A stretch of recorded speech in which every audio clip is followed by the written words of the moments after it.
ایک آدمی دو اونچی عمارتوں کے درمیان لگی ہوئی رسی پر چل رہا تھا۔ وہ بہت آرام سے اپنے دونوں ہاتھوں میں ایک ڈنڈا پکڑے چل رہا تھا۔ اس کے کاندھے پر اس کا بیٹا بیٹھا ہوا تھا۔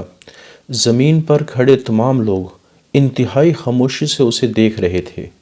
جب وہ آرام سے دوسری عمارت تک پہنچ گیا تو لوگوں نے تالیوں کی بھرمار کر دی اور اس کی خوب تعریف کی۔ اس نے لوگوں کو مسکرا کر دیکھا اور بولا، کیا آپ لوگ مانتے ہیں میں واپس اسی رسی پر چلتا ہوا دوبارہ پہلے والی عمارت میں جا سکتا ہوں؟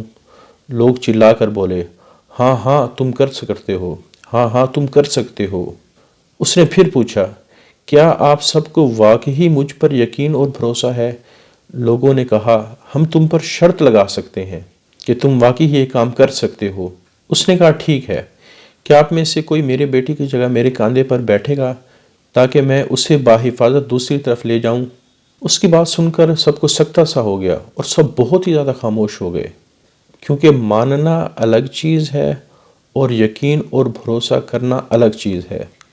کیونکہ بھروسہ کرنے کے لیے اپنے آپ کو دوسرے شخصیت میں مکمل طور پر فنا کرنا پڑتا ہے، اور آج ہمیں سب سے زیادہ اس بھروسے اور یقین کی کمی ہے۔